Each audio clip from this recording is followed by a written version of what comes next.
Today we have this Sega Master System in for repair. The owner said the PCB is cracked, so let's go ahead and tear it apart and see what we're working with.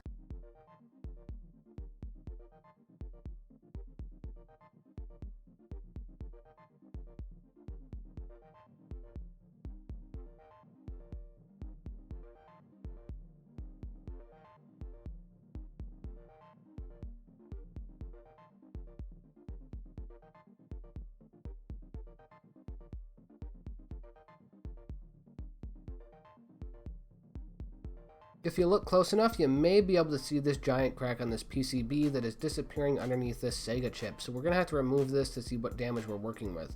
My guess is that someone tried to remove the PCB and left out a screw and pulled up on it while it was still screwed down and cracked it in the process, as it looks like a very fragile PCB.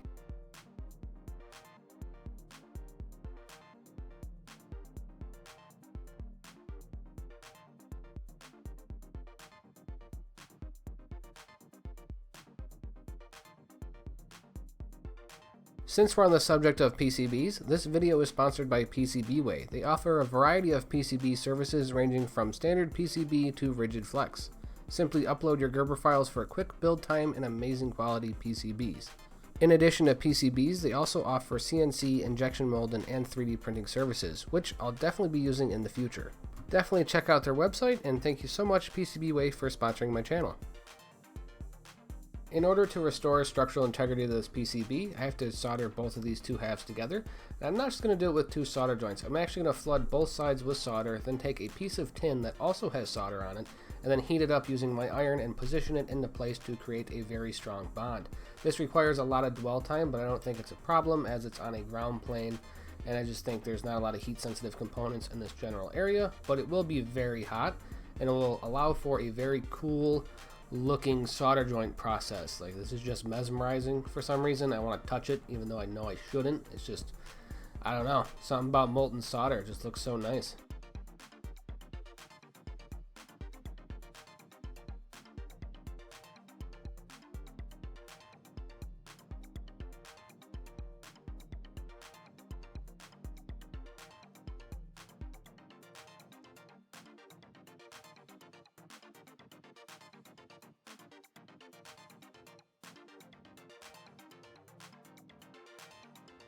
For the larger traces, I went ahead and used copper tape. You could use solder wick or just thick bus wire, but I like to use copper tape every now and again just because it's fun to work with. Even though it can be a little bit of a pain, you just simply lay it down, cut it to size, solder it on both sides, and you're good to go.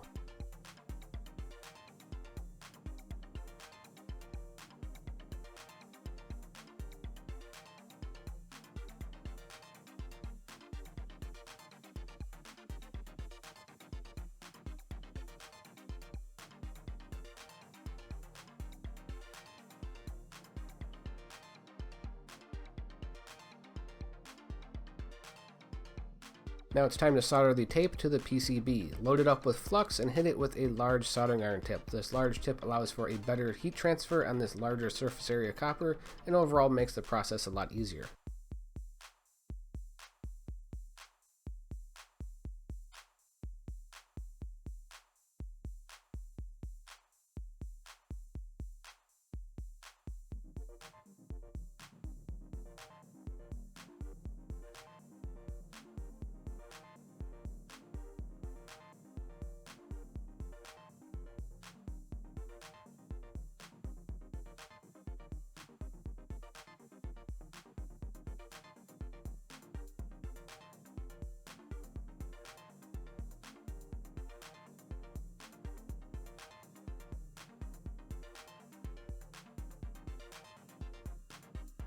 Before we move on to the rest of the traces, I'm going to go ahead and tack this IC socket into place. This is just to save us some hassle in the future if we have to remove the chip again. For the remaining traces, I'll stitch them back together using 30 gauge wire. For these four right here, I have to remove some of the solder mask on the vias so that we have something to solder to.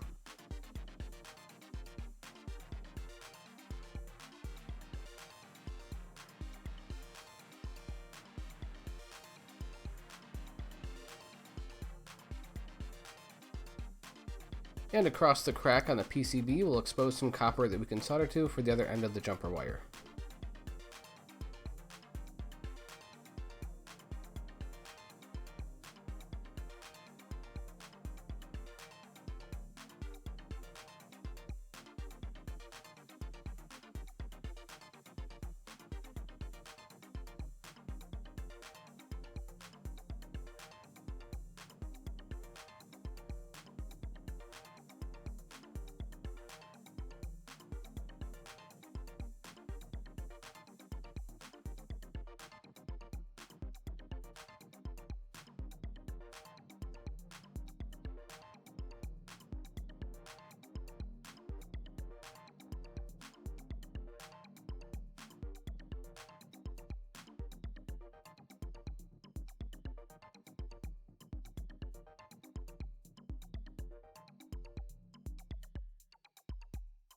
And that about does it for all the broken traces, so now it's safe to solder up the rest of the pins on this IC socket and move on.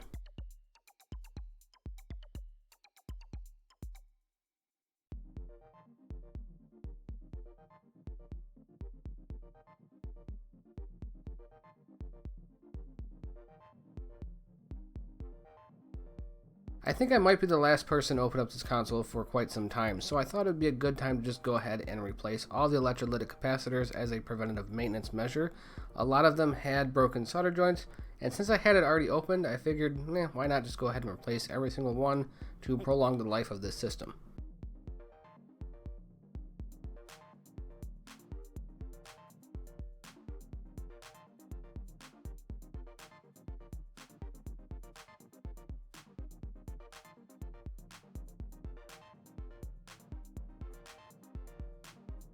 With all this exposed copper, it's a good idea to go ahead and slather on a thick layer of conformal coating to protect it and keep the jumper wires in place.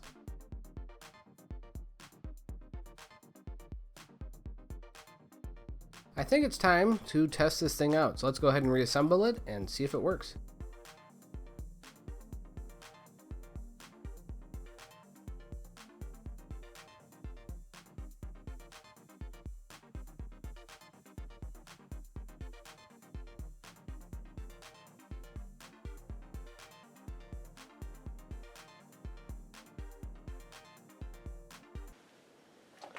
Alright, so now it's time to plug this thing in and see if it works. Alright, so let's go ahead and power the system on and see if we got a signal on the TV.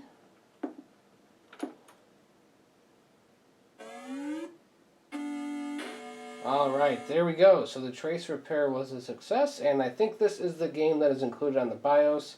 So we should be able to start this and see if the controls work, as well as the audio.